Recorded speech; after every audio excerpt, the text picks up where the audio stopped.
द्रव्य का मुक्त पृष्ठ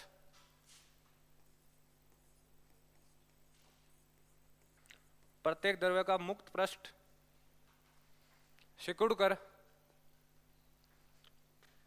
वह बल जिसके कारण प्रत्येक द्रव्य का मुक्त पृष्ठ सिकुड़कर न्यूनतम क्षेत्रफल धारण करने का गुण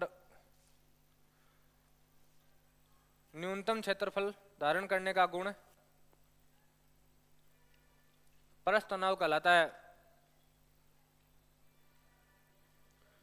न्यूनतम क्षेत्रफल धारण करने का गुण पृष्ठ तनाव कहलाता है।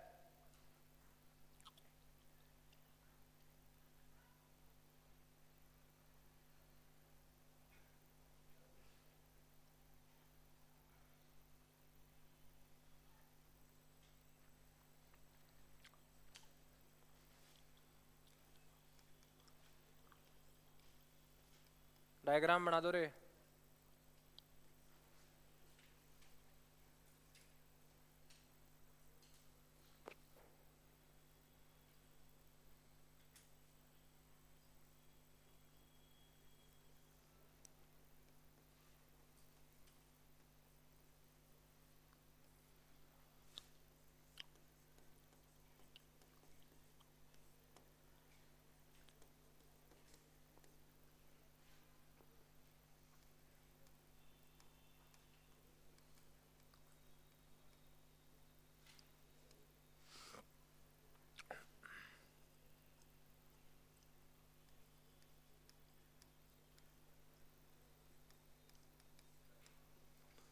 यदि अंदर वाला अणु किसी भी द्रव्य का इस तरीके से है, यदि इतना फैला हुआ है, सतह के अणु ने अपने आकार कम करने के लिए, न्यूनतम क्षेत्रफल धारण करने के लिए अपने आकार को क्या कर लिया है, बदल लिया है।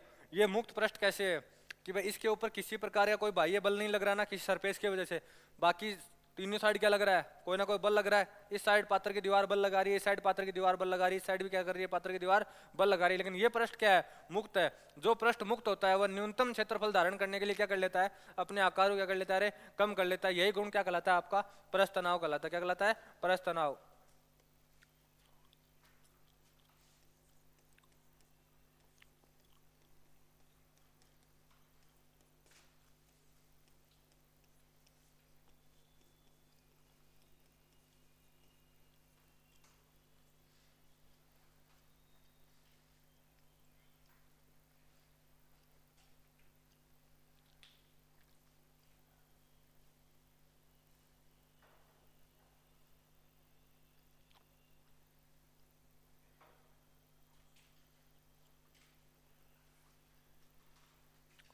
इसी के बराबर में एक और चीज लिख दो, किया गया कार्य बटे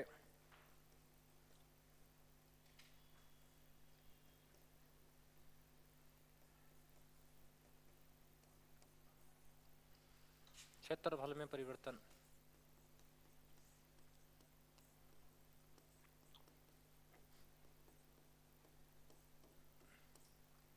किया गया कार्य बटे क्षेत्रफल में परिवर्तन।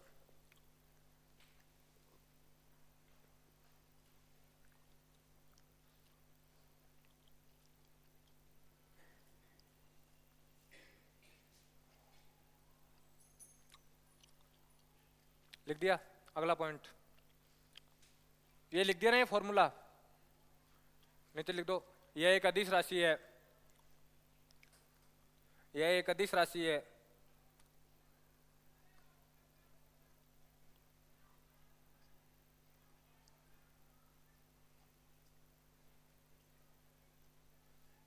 इसका मात्रक निकालो रे, क्या आएगा, न्यूटन बटे मीटर।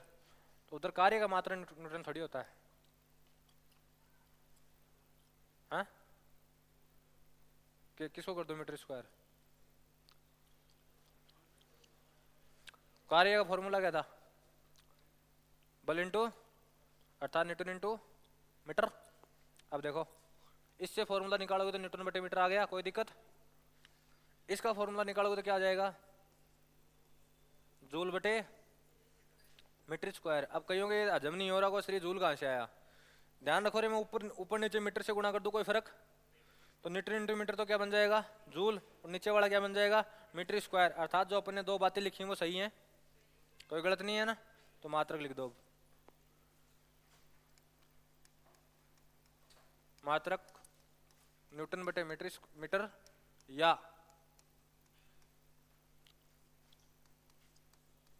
जूल बटे मीटर स्क्वायर।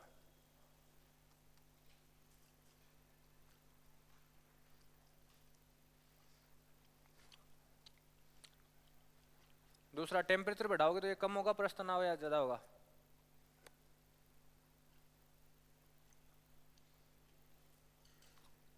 टेम्परेचर बढ़ाओगे तब। अरे ये चीज ध्यान रख लेना, आप थोड़े दिन बाद में पढ़ो, बोलो यार ये कैसे पॉसिबल है, तो ध्यान रखना ऊपर नीचे दोनों को मीटर से गुणा कर दोगे तो न्यूटन इंटू मीटर को क्या कहते हैं अपन? जूल कहते हैं, और ये अपना मीटर स्क्वायर हो ही जाएगा। यदि कईयों को दिक्कत हो तो ध्यान रख लेना कि भाई ऊपर नीचे इस साइड एरो लगाए लिख लेना, ऊपर नीचे मीटर से गुणा करने पर।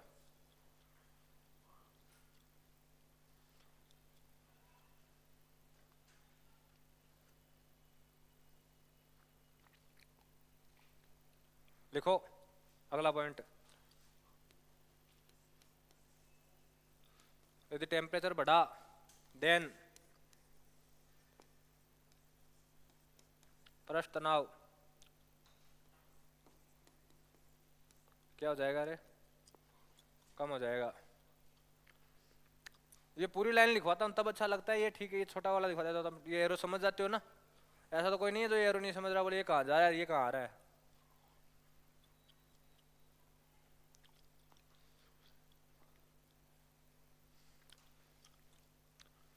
नोट लगा के लिख दो एक पॉइंट, और नोट को स्टार लगा देना।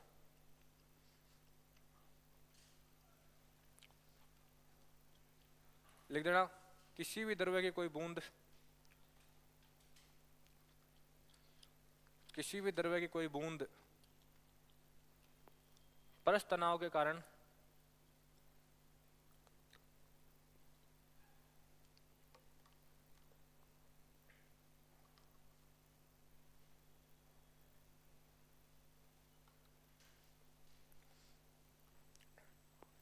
पृष्ठ तनाव के कारण सदैव छोटा आकार ग्रहण करती है। पृष्ठ तनाव के कारण सदैव छोटा आकार ग्रहण करती है।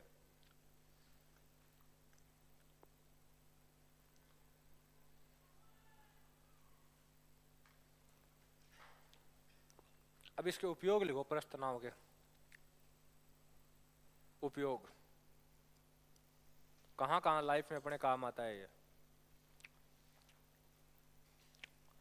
पानी होता है, पानी, उसमें बुलबुले बनते हैं, किसकी वजह से बन रहे हैं? पृष्ठ तनाव की वजह से। तो अगला पॉइंट लिख दो, द्रव्य में बनने वाले बुलबुले।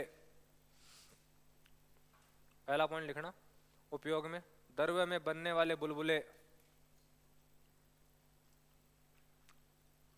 द्रव्य में बनने वाले बुलबुले पृष्ठ तनाव के कारण बनते हैं।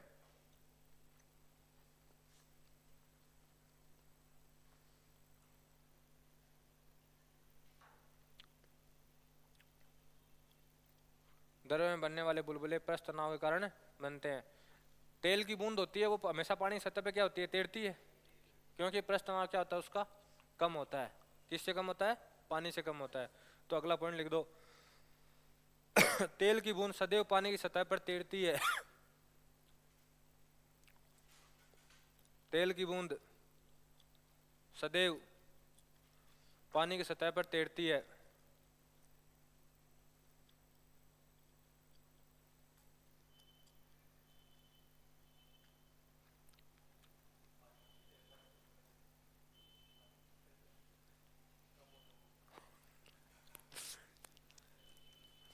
तेल की बूंद सदैव पानी की सतह पर तैरती है क्योंकि इसका पृष्ठ तनाव कम होता है।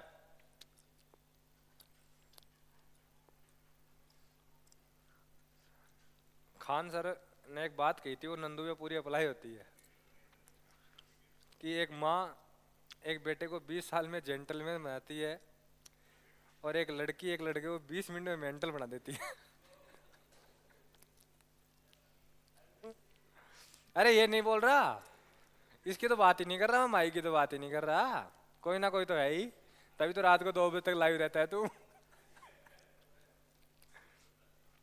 है वो ही फंसाती है। अच्छा है? छोड़ दिया? जल्दी सो गया था। अरे तो सीरियस मत होया कर। हाँ, मेरा जो फेवरेट हुआ है ना, वो अब तक तो ऐसा हालात नहीं है कि उसके जिंदगी के हालात बिगड़े हों। हाँ, वो इतना जरूर कामयाब हुआ है कि या तो नौकरी लगा है, नहीं इतना भयंकर पैसा कमाया है कि देखें लोग। देखो जिंदगी में दो कॉन्सेप्ट रखना है, या तो नौकरी लग जाओ, एक नंबर से पैसे कमाने, दो नंबर से नहीं। एक नंबर में बहुत तरीके हैं, आपको नॉलेज होना चाहिए, बस फर्क इतना है। बिजनेस एक ऐसी चीज है कि इतना पैसा देता है, भर भर के इस घर पे संभाल नहीं पाओगे। बस करना आना चाहिए आपको, और कोई बड़ा खेल नहीं है, करना आना चाहिए। नॉलेज होना चाहिए आपको उस फील्ड का, किसी एक फील्ड के किंग बना करो हमेशा। भाई जरूरी नहीं अपने को मान लो नौकरी नहीं मिली, ठीक है, तो अपने को कुछ ना कुछ तो करना है ना, लाइफ तो जीनी है ना। और वो तो है नहीं कि धक्का स्टार्ट जीनी है। एपीजे अब्दुल कलाम ने एक बात कही थी कि आदमी गरीब पैदा हो सकता है, यदि वो गरीब मर रहा है ना तो वो अपनी गलती से मर रहा है। भाई गरीब पैदा हो सकता है, बहुत नॉर्मल बात है। आप भाई नॉर्मल घर में पैदा हो गए, कोई बड़ी बात नहीं, ठीक है। वो देख लो ना, आप दूर क्यों जाते हो भाई। एक ही बाप के दो बेटे पैदा हुए, धीरू भाई अंबानी के दो बेटा पैदा हुए, एक मुकेश अंबानी का नील अंबानी।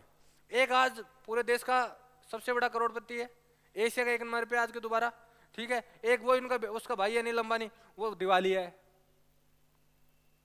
एक ही बाप की तरफ से दोनों, दोनों को बराबर संपत्ति देके गया था, ठीक है। और उस टाइम पे जो अनिल अंबानी को संपत्ति दी गई थी वो देश को चला रही थी। जो अनिल अंबानी के हिस्से में जो संपत्ति आई थी वो देश को चला रही थी। लेकिन अनिल अंबानी की औलाद गई बीती है, उसने उसका भट्टा बिठा दिया है। उनकी यदि कमाई 500 करोड़ की तो वो खर्च कर रहे हैं 700 करोड़, तो 200 करोड़ तो कहीं से कर्जा है ना। और मुकेश अंबानी ने अपनी औलाद को बहुत बेहतरीन तरीके से पढ़ा है। उसने हमेशा उनको बिजनेस सिखाया है, उन्होंने बिजनेस बढ़ाया है। उनको हमेशा उन्होंने उतना ही खर्चा किया जितना उन्होंने कमाया है, इससे एक्स्ट्रा खर्चा नहीं किया कभी। आज कर रहे हैं। कल प्री वेडिंग की थी उसने, अभी चल रही है उसकी प्री वेडिंग चल रही है। 1000 करोड़ का खर्चा है प्री वेडिंग का, 1000 करोड़ का। जो उसने जितना कमाया है उसका 0.1%। आज के दिन रिलायंस की जितनी वैल्यू उसका 0.1% खर्च किया उसने, मात्र 1000 करोड़। बड़े आदमी की कंडीशन देखो ना। अभी जस्ट शायद मैं था दिल्ली था शायद, डेढ़ साल की बात होगी। उस टाइम पे जो उसका जन्मदिन आया था, क्या नाम है, गौतम अडानी का। उसका 60वां जन्मदिन था, तो उसने 60वें जन्मदिन के उसने 60,000 करोड़ का दान किया, करोड़ का दान किया।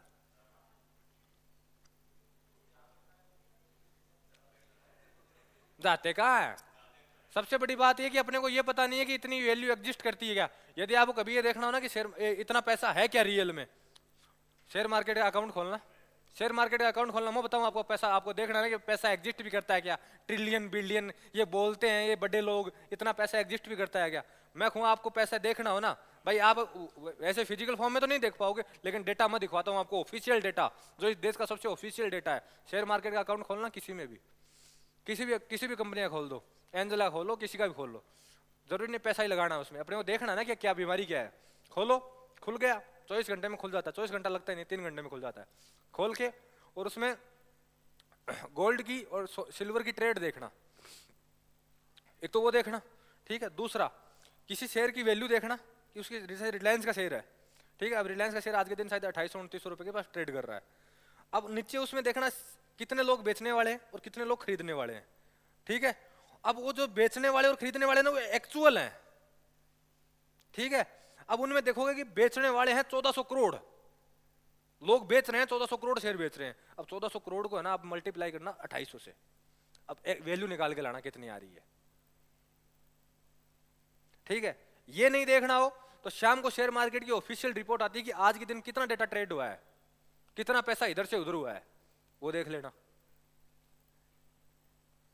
तब आपको समझ में आ जाएगा कि हाँ इतनी अमाउंट एग्जिस्ट करती है।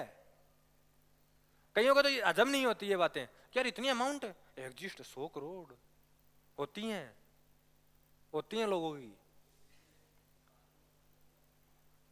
एक कंपनी की कितनी वैल्यू हो सकती है वो आपको उससे पता लग जाएगी कि हाँ कितनी है। भारत में डेली सोना चांदी कितना बेचा जा रहा है वो समझ में आ जाएगा शेयर मार्केट से।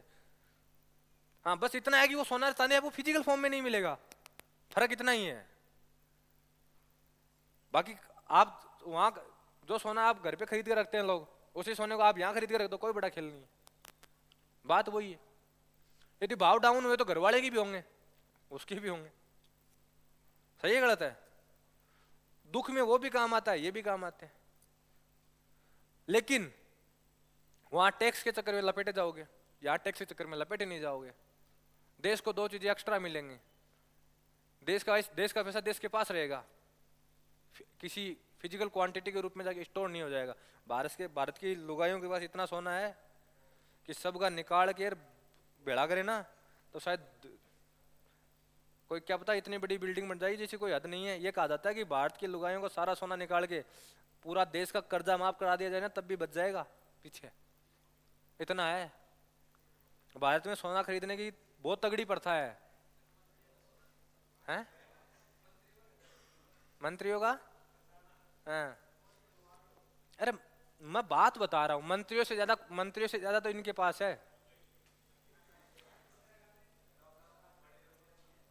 मंत्रियों से ज्यादा इनके पास है। मंत्रियों का तो निकाल लेगा, लगा हुआ है मोदी। या तो जो इसके साथ शामिल हो जाएगा ठीक है, नहीं होगा तो उसका निकाल लेगा वो। उसका पूरा कॉन्सेप्ट है फिक्स, कि उसको पता है कैसे निकालना है। हाँ ठीक है। उपयोग में पहला 2.2 लिख दिया ना, तीसरा लिखो बॉल पेन। बॉल पेन जानते हो, आजकल तो अपन ने काम लेना बंद कर दिया। अरे ये नहीं, निब वाला इंक शाही वाला है ना, जिसमें इंक फ्लो होती है। इसमें तो क्या रिब, ये तो डायरेक्ट फ्लो होती है, इसमें तो पारे का प्रेशर लगाया जाता है पीछे से। जो बॉल पेन आता जो ना जिब वाला था, जो अपन पहले स्कूलों में काम में लिया करते थे, इंक भरते थे, उस बॉल पेन की बात कर रहा हूँ। लिख देना, बॉल पेन पृष्ठ तनाव के सिद्धांत पर कार्य करता है। बॉल पेन पृष्ठ तनाव के सिद्धांत पर कार्य करता है।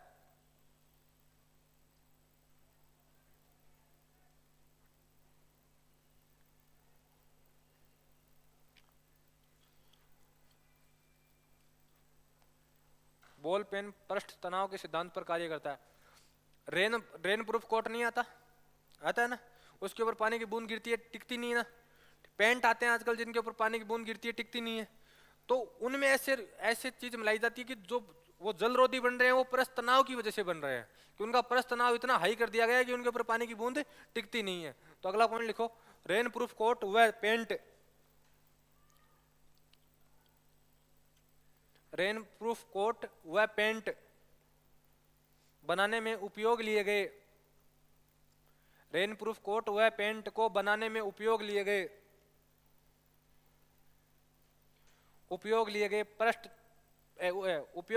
पदार्थ के पृष्ठ तनाव के कारण,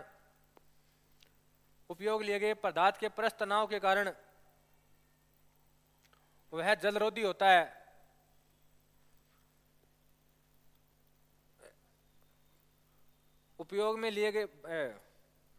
बनाने में उपयोग में लिए गए पदार्थ के पृष्ठ तनाव के कारण वह जलरोधी होता है। जलरोधी का समझ गए ना, कि भाई उसके ऊपर जल टिक नहीं रहा है। ये चीज आपने एक जगह और देखी है, जो चिकनी सतह होती है वहां पानी की बूंद टिकती नहीं है ना। उसके देखना, चिकनी सतह जो होती है उनमें पानी की बूंद फ्लो कर जाती है, और ना उसके ऊपर वो पीछे निशान छोड़ के जाती। तो वो भी किसकी वजह से? पृष्ठ तनाव की वजह से। तो अगला पॉइंट लिख दो, पानी की बूंद पृष्ठ तनाव के कारण, पानी की बूंद पृष्ठ तनाव के कारण चिकनी सतह पर चिपकती नहीं है। पानी की बूंद पृष्ठ तनाव के कारण चिकनी सतह पर चिपकती नहीं है।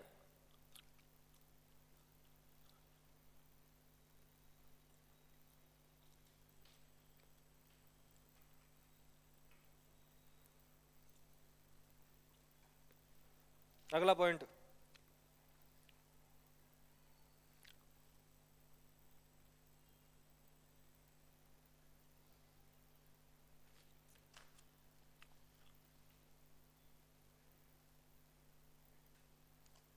देखो, एक सुई को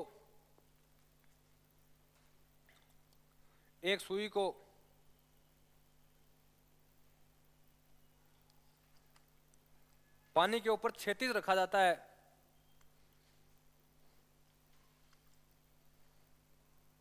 एक सुई को पानी के ऊपर क्षैतिज रखा जाता है तो वह तैरती है। यह पृष्ठ तनाव के कारण होता है। एक सुई को पानी की सतह पर क्षैतिज रखा जाता है तो वह तैरती है। यह पृष्ठ तनाव के कारण होता है। अब देखो, इस बात का मैंने तो प्रैक्टिकल किया है, कभी सक्षम हुआ नहीं। आप किसी भी सुई को पानी की सतह पर रखते हैं तो वो डूब जाती है, लेकिन फिजिक्स ये बात बोलती है कि अब वो किस तरीके से रखना है, या तो अपन उस तरीके से रख नहीं पा रहे हैं, या कोई ऐसी कंडीशन पैदा करनी होती होगी पहले जिससे वो तैरे। लेकिन ये एक जगह तो अप्लाई जाती है आके। इसी सुई को आप है ना प्लास्टिक की बना लो, तब वो तैरती है। तब सेम आकार की बना लो आप, छोटी से छोटी, जैसी सुई होती है वैसी की वैसी, तब वो तैर रही है। लेकिन लोहे की सुई पे अप्लाई नहीं हो रहा है। ठीक है, तो ये बात याद रखना। दूसरा, छोटी बूंद देखो रे, छोटी बूंद गोल होती है पानी की, और बड़ी बूंद क्या होती है, फैल जाती है। ये फैलने का कारण किसकी वजह से हो रहा है? पृष्ठ तनाव के कारण नहीं हो रहा है। ये पृष्ठ तनाव के कारण तो वो छोटी गोल हो जाती है। यहाँ पृष्ठ तनाव का मान तो क्या हो गया है, कम हो गया है। जो गुरुत्वाकर्षण बल का मान लग रहा था वो क्या हो गया है, ज्यादा हो गया है, क्योंकि सरफेस क्या हो गई है, बढ़ गई है। तो लगने वाली सरफेस के ऊपर अब गुरुत्वाकर्षण बल का मान क्या होता है, ज्यादा होता है। इसके लिए पानी की बड़ी बूंदे हमेशा क्या हो जाती है, चपटी हो जाती है। ये बात लिखो, याद रख लोगे, लिख लो। लेकिन अब पानी की कोमल तो 3-4 दिन से आई है ना, तो इसको लिखने में जोर आ रहा है आज। बार बार हाथ को ऐसे कर रही है, पेन को पकड़ पकड़ कर। नींद आ रही है तेरे को, बहुत पता।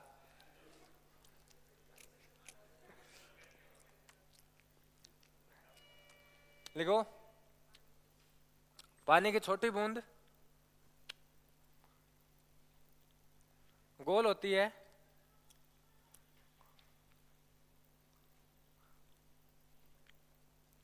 पेन दू क्या?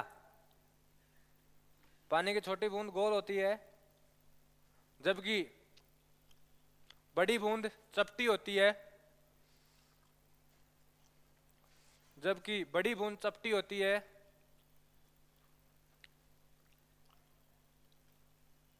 क्योंकि क्योंकि बड़ी बूंद पर लगने वाले गुरुत्वीय बल का मान बढ़ जाता है। बड़ी बूंद पर लगने वाले गुरुत्वीय बल का मान बढ़ जाता है।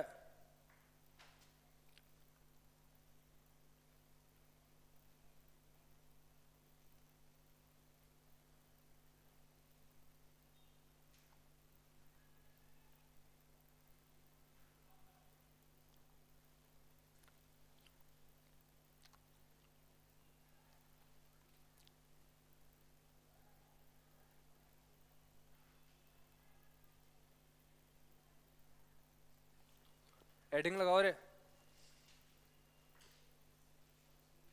ना हेडिंग में लगाओ, पहले एक लाइन और लिखो। पानी में अपमार्जक मिलाने पर, अपमार्जक का समझ गए ना, चाहे शैम्पू मिला लो, चाहे सरफ मिला लो, किसी भी टाइप का, चाहे साबुन घोल लो, वो अपमार्जक है। पानी में अपमार्जक मिलाने पर परस तनाव कम होता है। और इस लाइन को स्टार लगा देना अलग से। पानी में अपमार्जक मिलाने पर उसका परस तनाव कम होता है।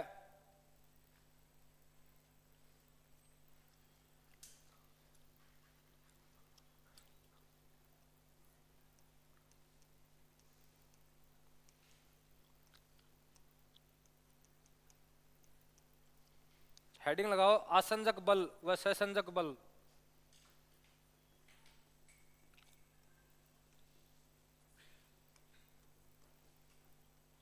आसंजक बल व सहसंजक बल, एक ही लगानी है आपको हेडिंग, मैं दोनों लगा दी है, आपको एक ही लगानी है, आसंजक बल।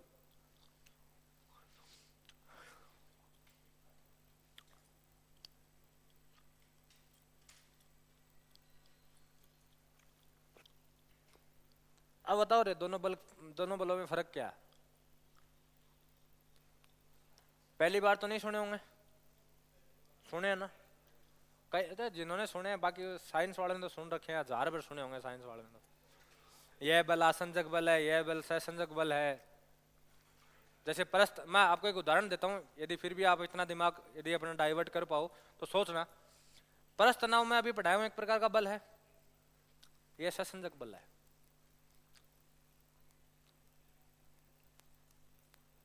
अब दिमाग लगाओ, यदि परस्त तनाव सहसंजक बल है तो ऐसा क्या होगा कि वो दूसरे बाकी सारे बल आसंजक बल होंगे।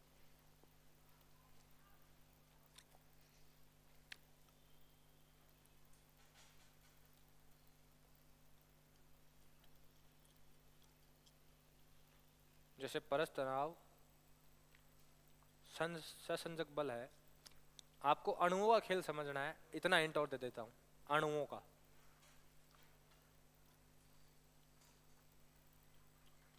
अरे सोचो थोड़ा बहुत तो, दो हिंट दे दिए।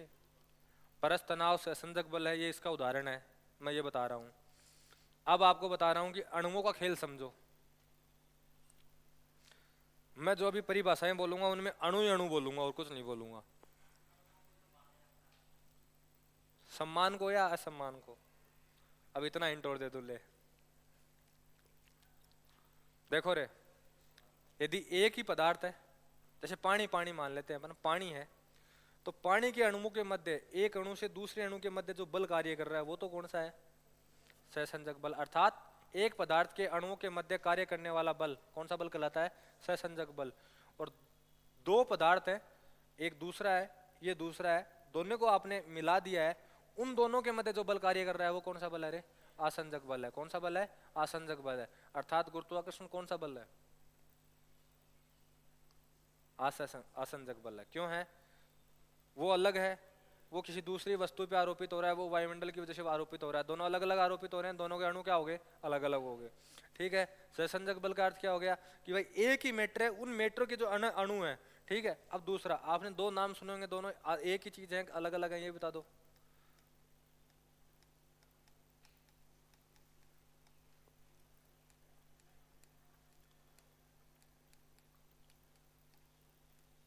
अंतःआण्विक व अंतराण्विक, कैसे,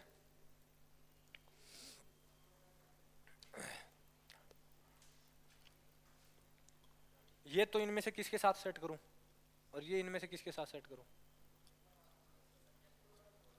ये तो और ये, ध्यान रखना रे, ये दोनों बहुत कंफ्यूजन रहता है, तुम लोग है ना अंतरा ही लिख देते हो, अंतर जहां दिखता है वहां भी। अंतः का अर्थ हो गया सेम पदार्थ के दो अणु, वो अंतः आणविक है। ठीक है, और अंतरा आणविक कौन से होते हैं, दो असमान पदार्थों के अणुओं के मध्य जो अंतर आणविक बल कार्य करता है उसे कौन सा बल कहते हैं, आसंजक बल। और दो एक ही पदार्थ के दो अणुओं के मध्य अंतर आणविक जो बल कार्य करता है वो कौन सा बल कहलाता है, अरे सहसंजक बल। ठीक है, अब देखो इसके उदाहरण, इसका तो प्रश्न तनाव हो गया एक, तो इसका कार्य अपने काम काम आता है। आपकी कॉपी है, ठीक है, मैं बोर्ड पे लिख पा रहा हूँ। ठीक है, देखो ये अलग मैटर का है, आपकी स्याही अलग है। ठीक है, आपकी कॉपी क्या है, अलग है। स्याही स्याही के मध्य जो सहसंजक बल कार्य कर रहा है स्याही के अणुओं के मध्य, उस बल का मान कम हो गया है ना, तभी आपकी कॉपी पे इंक आ रही है, तभी आप क्या कर पा रहे हो, लिख पा रहे हो। यदि स्याही का क्या होता, सहसंजक बल का मान ज्यादा होता तो ये अणु एक दूसरे से बिछड़ते ही नहीं, बिछड़ते नहीं तो क्या होता, ये अपन लिख नहीं पाते। ठीक है, होता क्या है कि जो आसंजक बल का मान होता है, यानी कॉपी का, आपका कॉपी का पेज है अलग मैटर है और आपकी स्याही क्या है, अलग मैटर है, दोनों के मध्य कौन सा बल कार्य कर रहा है, आसंजक बल का। इस बल का मान बढ़ने की वजह से आप क्या करते हो, अपन लिखावट कर पाते हैं। यदि इस बल का मान ज्यादा नहीं होता तो अपन कॉपी पे लिखे नहीं पाते, अर्थात आपको पढ़ना नहीं पड़ता। ठीक है, तो आसंजक बल लिखो, लिखता दो भिन्न प्रकार के पदार्थों के मध्य, दो भिन्न प्रकार के पदार्थों के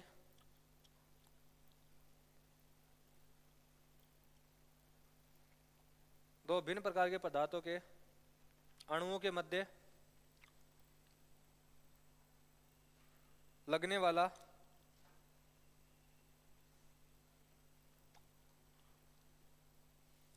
अंतरा आणविक, लगने वाला अंतरा आणविक बल, अंतरा आणविक बल आसंजक बल कहलाता है।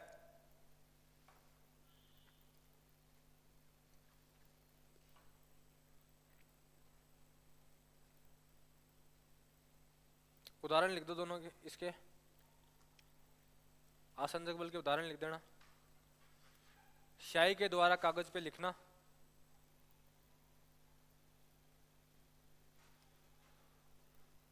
दो भिन्न प्रकार के पदार्थों के अणुओं के मध्य लगने वाला अंतराण्विक बल आसंजक बल कहलाता है। लिख लिया?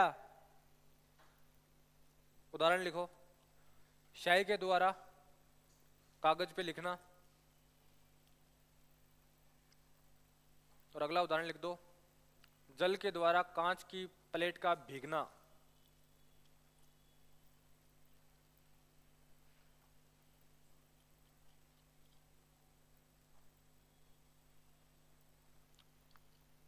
देखो रे, जल से है ना, जल से आप कांच के ऊपर पानी डालो, कांच गीला हो जाता है, लेकिन पारे से गीला नहीं होता, क्योंकि पारे का ससंजक बल क्या है, ज्यादा है पारे के अणुओं का, इसलिए उसको कांच को क्या नहीं करता, गीला नहीं करता, क्योंकि उसमें ससंजक बल का मान ज्यादा हो जाता है, इस बल का मान क्या हो जाता है, कम हो जाता है, इसलिए पारा कभी भी कांच सरफेस को क्या नहीं करेगा, गीला नहीं करेगा। एडिंग लगा दो ससंजक बल, आज की लास्ट एडिंग है ये।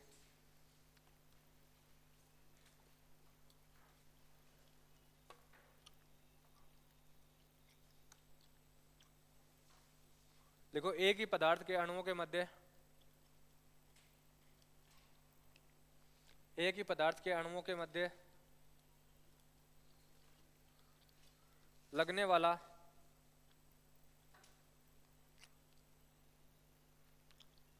एक ही पदार्थ के अणुओं के मध्य लगने वाला अंतःआण्विक बल, अंतःआण्विक बल, अंतःआण्विक बल सहसंजक बल कहलाता है।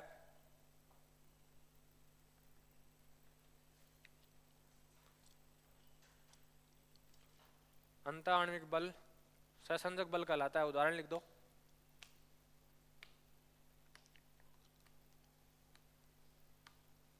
पारा कभी भी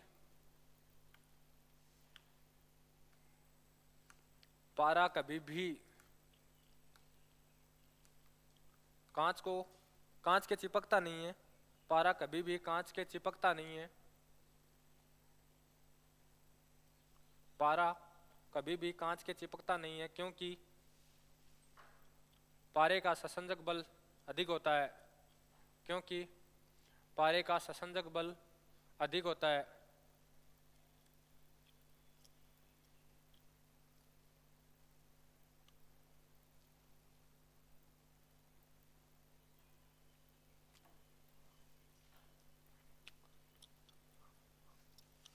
एक नोट लगा दो,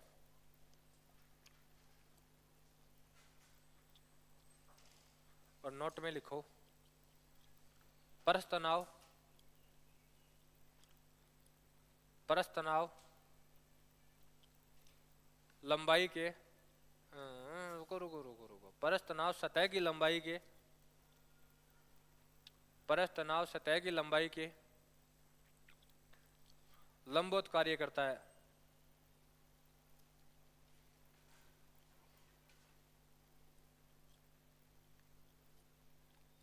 देख लो रे, सतह हॉरिजॉन्टल है, बल कैसे कार्य कर रहा है, नीचे की ओर, तो कितने डिग्री का एंगल हो गया है, 90 डिग्री का। एडिंग लगाओ।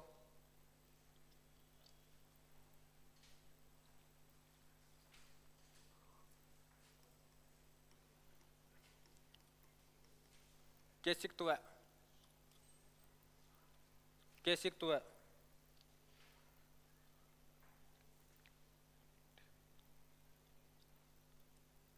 कैपिलरिटी, कैसिक तो है कैपिलरिटी। इसकी बात कल करेंगे, कई परेशान हो गए बहुत ज्यादा। मजा आ गया?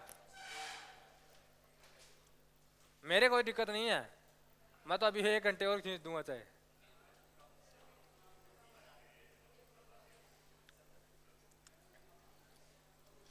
संविधान सभा में कितने मेंबर थे रे? संविधान सभा में कितने मेंबर थे? 300। बैठ जाओ, जाना नहीं है।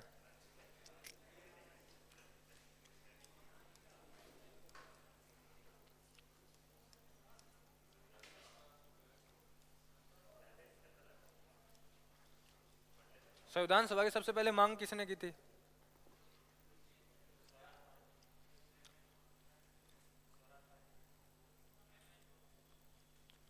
कब की थी? हाँ, 34 में।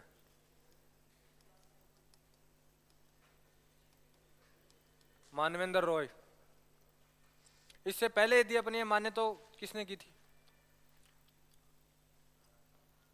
स्वराज की मांग हुई थी, संविधान की मांग नहीं हुई थी। पहले कभी ये नहीं कहा गया था। पहली बार यदि किसी इंडिविजुअल व्यक्ति ने कहा था तो संविधान सभा की मांग की थी, तो वो किसने की थी? एम एन रॉय ने की थी। कांग्रेस ने इसके बाद की थी 1935 में। ठीक है, फिर 1938 में कांग्रेस ने जवाहरलाल नेहरू की समिति का रिपोर्ट आई थी। ठीक है, फिर 1940 में कौन सा प्रस्ताव आया था? अगस्त प्रस्ताव। कौन लेके आए थे? अंग्रेज। 1940 तक भारत के संविधान सभा की मांग को अस्वीकार किया गया। 1940 में पहली बार अंग्रेजों ने किसको माना कि भाई हम संविधान सभा का निर्माण कर देंगे, लेकिन करें कब? युद्ध के बाद। ठीक है, और जो अगस्त की 1938 में जवाहरलाल नेहरू ने जो नेहरू समिति के तहत रिपोर्ट प्रस्तुत की थी, उसमें यह कहा था कि हम संविधान सभा का निर्माण तो करेंगे, लेकिन किसके तहत करेंगे? सार्वभौमिक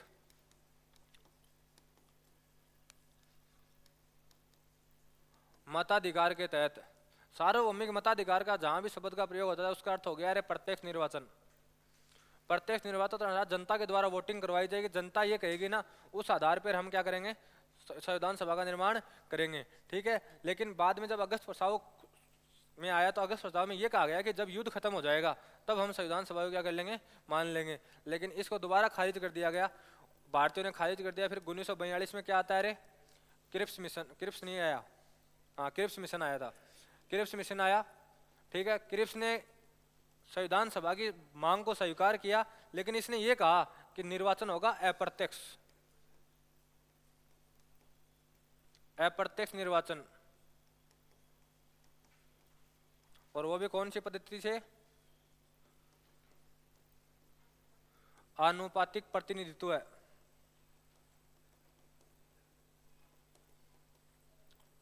अभी बताऊंगा 2 मिनट में इस शब्द को क्या होता है आनुपातिक प्रतिनिधित्व। आनुपातिक प्रतिनिधित्व का अर्थ हो गया अरे कि धर्म के हिसाब से या जाति के हिसाब से व्यक्तियों को सीट फिक्स कर दी जाए कि आपके धर्म को इतनी सीटें मिलेंगी, आपकी जाति को इतनी सीटें मिलेंगी। वो कौन सा होता है? आनुपातिक प्रतिनिधित्व होता है। ठीक है, उसके बाद में इसकी इसकी मांगों को भी अस्वीकार कर लिया गया और 1946 में कैबिनेट मिशन भारत लौट के आया था।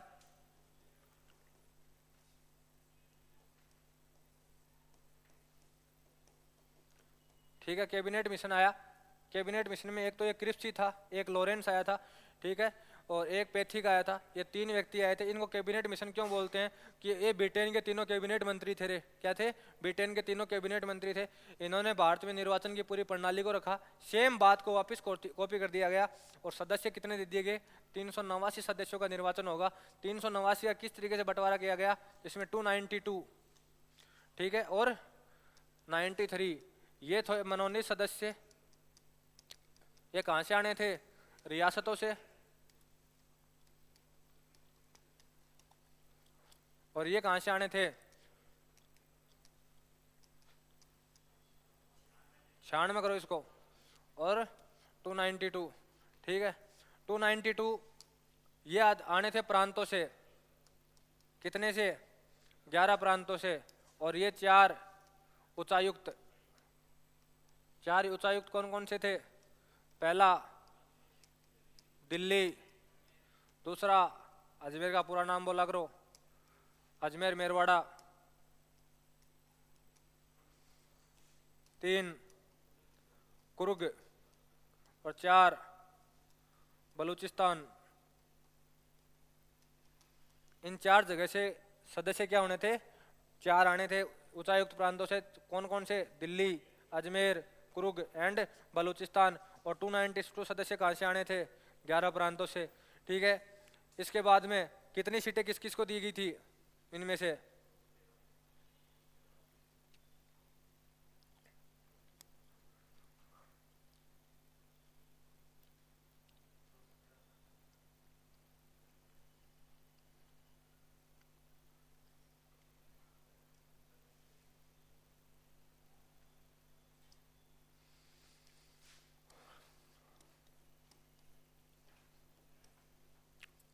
कितनी हो गई? होगी 292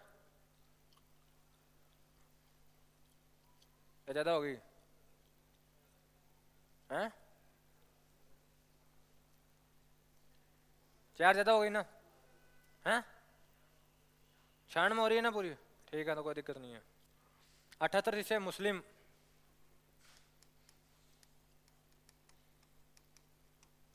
सिख, ईसाई, सिख,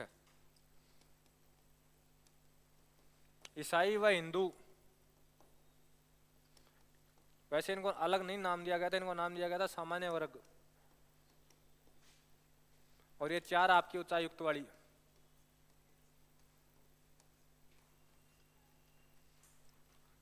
मुस्लिम लीग ने कितनी सीटें जीती इसमें से?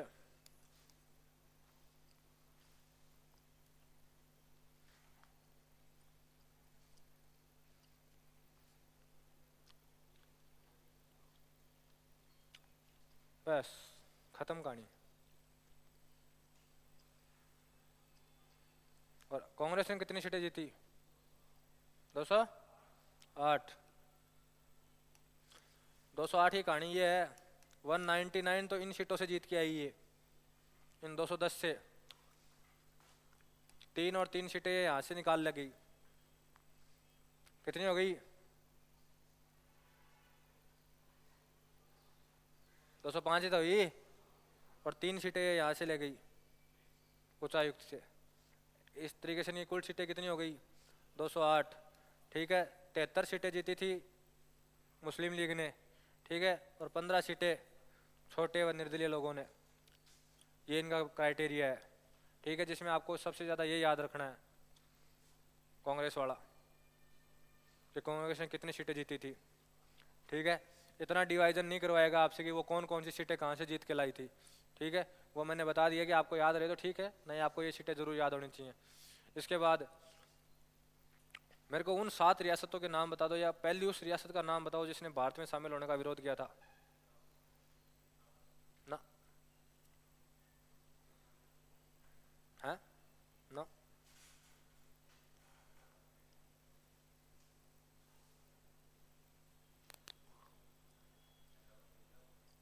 हैदराबाद और निजाम वाली तो वो सैन्य ऑपरेशन से शामिल हुई थी। हैदराबाद के निजाम को जो मिलाया गया था वो सैन्य ऑपरेशन किस नाम से जाना जाता है? उसको कौन सा ऑपरेशन कहते हैं? उस ऑपरेशन का नाम क्या है? ऑपरेशन पोलो। क्या नाम है उसका? ऑपरेशन पोलो। कौन कौन सी रियासतें थी जिसमें? राजस्थान की एक रियासत का नाम बताओ जिसने भारत में शामिल होने का विरोध किया था। जोधपुर। जोधपुर वाले पाकिस्तान जाना चाहते थे।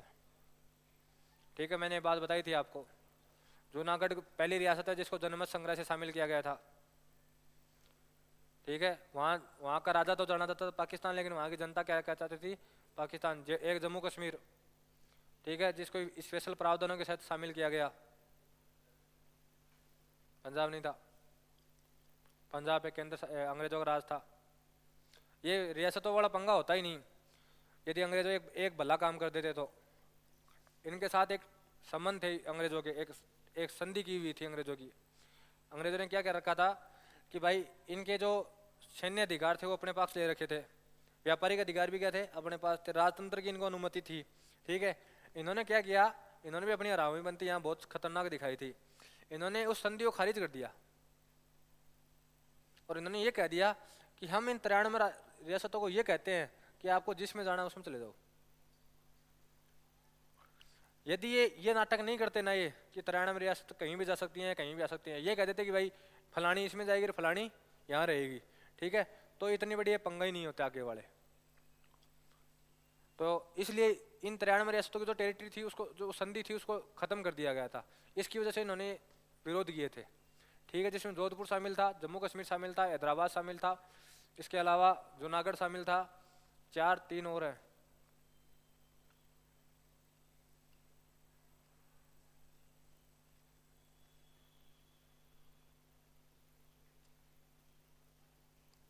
एक कर्नाटक की रियासत थी, देखो, पन्ना।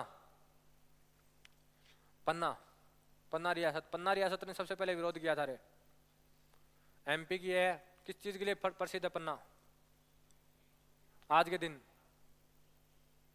हीरे की खदान है वहाँ, सबसे बड़ी, पूरे देश की सबसे बड़ी हीरे की खदान है। और पन्ना के इलाके में एक फसल होती है जो सर्वाधिक आज के दिन पहले साउथ बेल्ट में हुआ करती थी, केरल और इस साइड में, अब होती है यहाँ पे। भारत में काजू कहाँ कहाँ होता है? काजू भारत में एमपी आज के दिन काजू का प्रोडक्शन में 2 नंबर पे है। इसके अलावा काजू होता है गोवा, कौन बोला?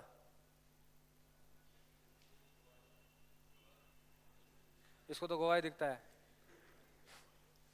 हाँ, क्या नाम है, आसाम में, आसाम और केरल वाले बेल्ट में आज के दिन काजू का प्रोडक्शन ठीक ठाक है। एक ऐसा सबसे पुराना राज्य बताओ भारत का, सबसे पुराना राज्य और सबसे नया राज्य, 2। आज़ादी से पहले की चले जाना, आज़ादी के बाद की बात नहीं कर रहा हूँ। तो सबसे पहले राज्य बना था, तोड़ के राज्य बनाया गया था, पहला राज्य तोड़ के बनाया गया था। सबसे पहला राज्य जो अंग्रेजों ने बनाया था, मैं बात कर रहा हूँ उसकी, ठीक है। एक जो अब वर्तमान में बना हुआ है, सबसे लास्ट वाला राज्य कौन सा है वो? और वो आज भी वैसा ही है जैसे अंग्रेजों ने बनाया था, उसी नाम से जाना जाता है आज भी उसको। नहीं, बंगाल तो ये तो पहले से थे, बंगाल हुआ, ये पूर्वी प्रांत हुए, ये तो पहले से थे। आसाम हुआ, बिहार, बिहार को उसी नाम उस टाइम पे बिहार के नाम से जानते थे, आज भी बिहार के नाम से जानते हैं। वो पहला राज्य था जिसको तोड़ के बनाया गया था। और आज के दिन लास्ट राज्य तेलंगाना है। यूटी को और इनको राज्य मत मान लेना, जेएंडके वालों को, ये नए राज्य नहीं है, इनको यूटी बनाए गए हैं, राज्य में नहीं आते, ये यूनियन टेरिटरी में आते हैं। संविधान सभा में कितने सदस्य थे? संविधान सभा में नहीं, उसमें प्रारूप समिति में, ड्राफ्ट कमेटी में अध्यक्षता किसने की थी? संविधान सभा की पहली बैठक कब हुई? 9 अगस्त 1900 पक्की? तो ये चुनाव तो जून जुलाई में संपन्न हो गए थे, 46 में। तो बाकी 6 महीने क्या कर रहे थे लोग? इतने लेट क्यों?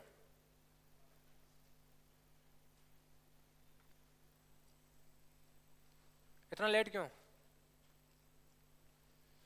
ध्यान रखना, जब इनको मुस्लिम लीग को सीटें कम मिली तो इन्होंने संविधान सभा क्या कर दिया, रे बहिष्कार कर दिया। धार्मिक दंगे चालू हो गए थे, ठीक है। 16 अगस्त को इन्होंने ब्लैक डे मनाया और ये कहा था 16 अगस्त को ब्लैक डे मना के कि हम देखते हैं कि ये संविधान सभा, भारत वाले संविधान का निर्माण किस प्रकार कर पाते हैं, ठीक है। इस टाइम पे फिर महात्मा गांधी ने बंगाल में जाके अपना व्रत भी रखे थे, उपवास रखे थे, फिर भी कोई नहीं माना, ठीक है। उसके बाद में क्या हुआ, अंग्रेजों की हो गई थी हालत खराब। तो उस टाइम पे संविधान सभा से पहले ही जो चीज़ की पावर भारत को 1947 में मिलने वाली थी, 15 अगस्त 1947 को मिलने वाली थी, उस पावर को पहले ही भारत को दे दिया गया कि हमसे सरकार अब नहीं चलेगी। इसलिए आप देखो, आप अंतरिम सरकार पढ़ते हो ना, एक अंतरिम सरकार, ठीक है। तो सरकार के 2 रूप हैं, एक तो सरकार जो पहले ही 15 अगस्त 1947 से पहले बनी है, एक 15 अगस्त 1947 के बाद बनी है, एक 1952 में बनी है। ये 3 सरकारें हैं अलग अलग, ठीक है। तो ये पहले वाली सरकार, जब ये इनको पावर दे दी गई, तब मुस्लिम लीग को समझ में आया कि यार इनको तो अपनी जरूरत ही नहीं है। तब इन्होंने क्या किया कि ये संविधान सभा के निर्माण में शामिल हुए, ठीक है। और लेकिन वहां उस चीज का बहिष्कार करने लगे। दूसरा, इन्होंने फिर एक नया पैतरा अपनाया कि ये काम करने जो विभाग हुआ करते थे, उन विभागों में अलग अलग 2 पक्ष हो गए, एक तो भारतीय पक्ष हो गए, एक क्या हो गया, मुस्लिम लीग का पक्ष हो गया। काम नहीं कर पा रहे थे। इस कारण पहली बार सरदार वल्लभ भाई पटेल ने यह माना कि अब तो मुस्लिम लीग वाले मना कर देंगे ना हमें कि हमें पाकिस्तान नहीं चाहिए, तो भी बोले हम देखे रहेंगे इनको, क्योंकि मुस्लिम सरदार वल्लभ भाई पटेल ने यह कहा था कि इनको आज एक पाकिस्तान दे दो, नहीं आने वाले टाइम में ये कितने पाकिस्तान के टुकड़े करें, भारतीय कितने टुकड़े करेंगे, उसका कोई हक नहीं है, ठीक है। तो सरदार वल्लभ भाई पटेल का पहला कथन था ये, जिसने ये कहा था कि हाँ अब तो चाहे मुस्लिम लीग वाले मना कर देंगे ना, तो भी हम इनको पाकिस्तान देख के रहेंगे। इसके बाद में माउंटबेटन योजना आई थी। माउंटबेटन योजना के तहत क्या कर दिया गया था, विभाजन कर दिया गया था भारत का, ठीक है। इसके बाद में 15 अगस्त 1947 को 14 अगस्त, इसलिए पाकिस्तान वाले 14 अगस्त को मनाते हैं कि 14 अगस्त को पाकिस्तान का क्या हो गया था, जन्म हो गया था। अपन कब मनाते हैं, 15 अगस्त को मनाते हैं। अपन 1929 से लाहौर अधिवेशन में अपन ने ये घोषणा कर दी थी कि हम 26 जनवरी को हमेशा क्या मनाएंगे, स्वाधीनता दिवस मनाएंगे। ठीक है, अब वो स्वाधीनता दिवस तो कहाँ शिफ्ट हो गया, 15 अगस्त में शिफ्ट हो गया। इसी कारण अपना संविधान निर्माण 26 नवंबर 1949 को होने के बावजूद भी अपन ने 15 आर्टिकल ही उसी दिन लागू किए थे। सिर्फ कितने आर्टिकल? 15 आर्टिकल देश में लागू किए गए थे, जिसमें शुरू वाले 1 2 3 4 5 6 ये लागू किए गए थे कि भाई नागरिकता देनी है ना लोगों को, नए राज्य बनाने हैं। 1 2 3 में क्या है? राज्य हैं, फिर आगे क्या है? नागरिकता है। ठीक है, तो नागरिकता देनी है भाई, कौन भारत का नागरिक होगा, कौन नहीं होगा। तो राष्ट्रपति के चुनाव करने थे, तो राष्ट्रपति को शपथ दिलानी है, तो शपथ किसके तहत देते हैं राष्ट्रपति को? राष्ट्रपति का शपथ का अनुच्छेद है। अरे 69 है।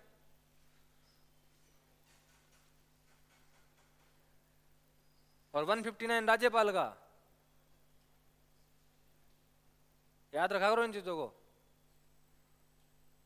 हाँ, तो क्या नाम है आपका, ये आर्टिकल लागू किया कि भाई राष्ट्रपति बनाना था। ठीक है, संविधान सभा की लास्ट बैठक कब हुई थी? हैं? 24 जनवरी 1950 को। 24 जनवरी को सारे लोग बैठे और इन्होंने संविधान सभा को क्या कर दिया था? बहिष्कृत कर दिया। संविधान सभा का अध्यक्ष कौन था? सच्चिदानंद सिन्हा।